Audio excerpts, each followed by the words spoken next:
Antibiotik azitromisin, apakah itu menyebabkan efek yang menjadikan penyakit lebih sakit lagi? Atau apa yang dikatakan sebagai efek dari interaksi antar obat? Saya akan bercerita tentang pengalaman saya terhadap antibiotik azitromisin pada saat saya terinfeksi COVID-19 pada bulan Oktober 2020 tahun lalu.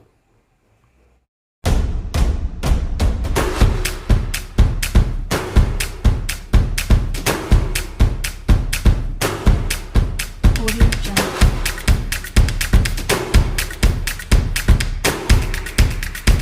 Audio Jungle.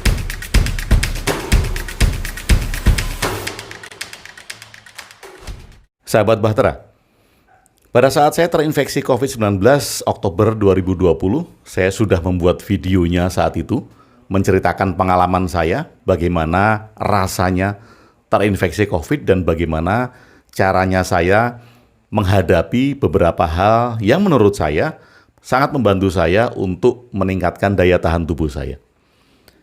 Saya buat video, kemudian saya juga buat tulisan tentang pengalaman saya terinfeksi COVID-19 saat itu. Ada yang terlewat yang ingin saya ceritakan, yaitu tentang antibiotik azitromisin. Tahun itu, Oktober 2020, belum banyak beredar kabar tentang efek obat. Atau setidaknya belum beredar tentang kabar-kabar adanya interaksi antar obat. Atau lebih spesifiknya lagi adalah asumsi bahwa azitromisin menyebabkan penyakit lebih sakit lagi orang yang meminum obat itu.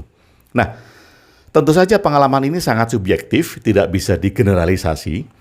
Tapi saya akan menceritakan pengalaman saya, setidaknya sahabat-sahabat semuanya bisa mengambil langkah atau berpikir dengan jernih apabila mengalami hal-hal seperti yang saya alami.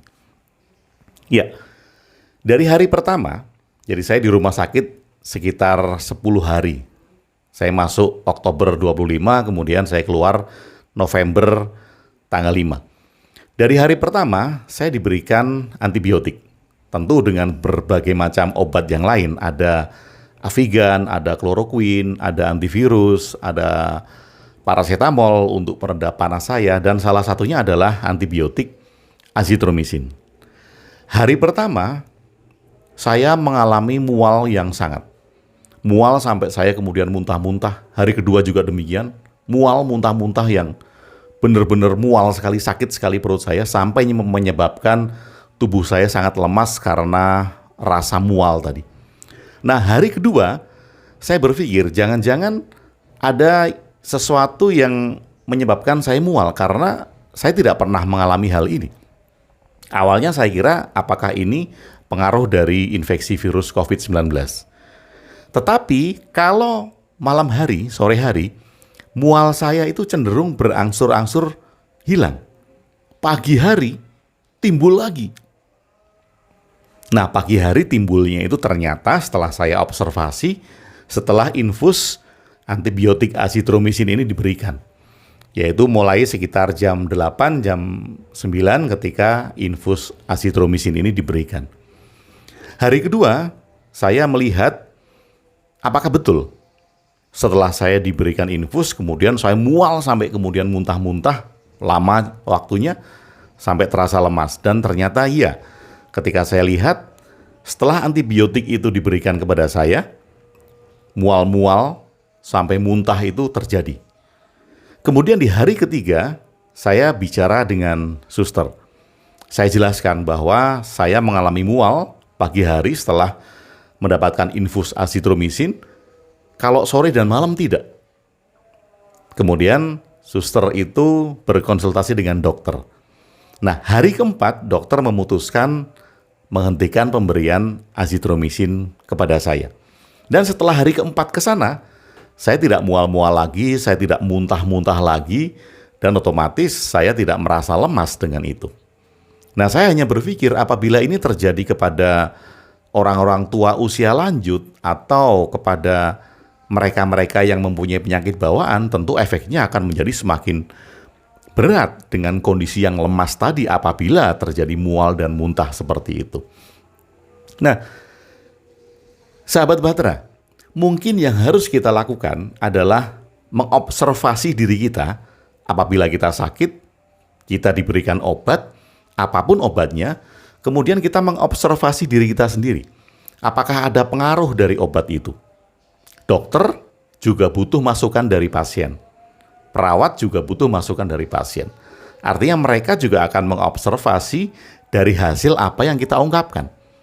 Mungkin ada alergi, mungkin ada batuk, mungkin ada sesak nafas, mungkin ada hal-hal yang lain, dan itu harus dikatakan, diungkapkan kepada dokter atau kepada perawat saat itu. Nah, sahabat Bahtera, dari pengalaman tersebut, saya ingin mengajak kepada sahabat-sahabat semua, apabila teman-teman sahabat-sahabat sedang mengalami sakit, apalagi infeksi COVID-19, dan saat ini sedang berada di rumah sakit, yuk observasi diri kita. Mungkin karena pasien terlalu banyak, dokter tidak sempat melihat satu-satu dari efek pasien-pasien yang ada, kita yang aktif. Apalagi kalau mungkin sahabat-sahabat menunggu orang-orang tua dari sahabat atau anak-anak yang belum mengerti tentang observasi dirinya, sering-seringlah bertanya, apakah ada perubahan di dalam diri, apakah ada sesuatu yang dirasakan setelah hari pertama, hari kedua, setelah minum obat ini, minum obat itu, sehingga kita bisa dengan cepat untuk mengambil tindakan berkonsultasi dengan suster atau dokter yang merawat kita, agar mereka bisa mengambil tindakan yang cepat atas reaksi di dalam tubuh kita. Jadi apakah azitromisin ini berbahaya bila diminum oleh seseorang yang terinfeksi COVID? Jawabannya tentu belum tentu. Kenapa? Karena pengalaman saya tidak bisa digeneralisasi. Ada orang yang kuat dengan efek obat tersebut, ada orang mungkin yang terpicu lambungnya seperti saya, ada yang terpicu bagian-bagian lainnya mungkin, dan itu harus Anda konsultasikan dengan dokter dan perawat yang menjaga Anda. Nah, sahabat Bahtera, mudah-mudahan pengalaman saya ini bisa menjadi pelajaran bagi kita semua, bahwa kitalah yang bertanggung jawab terhadap kesehatan kita sendiri. Sekali lagi, walaupun kita di rumah sakit, tentu dokter butuh feedback dari kita. Suster juga butuh feedback dari kita. Apapun yang kita rasakan, apapun yang kita temukan efek-efek dari obat-obat yang kita konsumsi, coba konsultasikan dan kemukakan kepada dokter dan suster yang merawat kita. Salam sehat selalu, mudah-mudahan kita semuanya bisa meningkatkan imun kita dalam menjaga kesehatan di tengah pandemi COVID-19 ini. Terima kasih sudah bersama saya Agung WB di Ruang Diri, salam cinta dan bahagia.